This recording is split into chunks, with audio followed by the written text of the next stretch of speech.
അങ്കമാലി കിടങ്ങൂരുള്ള ഒരു വീടാണ് നമ്മളിപ്പോൾ കാണുന്നത്. 15 സെന്റ്സ് പ്ലോട്ടിൽ 3000 ചതുരശ്ര അടിയിലാണ് ഈ വീട് നിർമ്മിച്ചിരിക്കുന്നത്. 1.7 കിലോമീറ്ററിൽ അങ്കമാലി ടൗൺ എത്തിച്ചേരാവുന്നതാണ്. പൊതുവഴിയാണ് വീടിന് മുൻപിലൂടെ കടന്നുപോകുന്നത്. വളരെ വീതിയുള്ള വഴിയാണ്.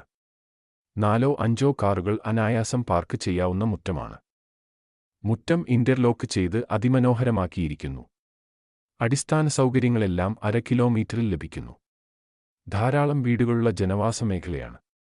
700 മീറ്ററിൽ ബസ് റൂട്ട് എത്തിച്ചേരാവുന്നതാണ്. 10 മിനിറ്റ് ഇടവേളകളിൽ ബസ്സുകളുള്ള ബസ് റൂട്ടാണ്. വിശാലമായ ഹാളുകളും ബെഡ്റൂമുകളുമാണ് ഈ വീടിന്റെ ഒരു പ്രധാന സവിശേഷത. 4 ബെഡ്റൂമുകളാണുള്ളത്. കിണർവെള്ളമാണ് പ്രധാന ജലസ്രോതസ്. ജലക്ഷാമമില്ലാത്ത ലൊക്കേഷനാണ്. പ്രളയം ബാധിക്കാത്ത മേഖലയാണ്. വാസ്തുശാസ്ത്രപ്രകാരമാണ് ഈ വീട് നിർമ്മിച്ചിരിക്കുന്നത്.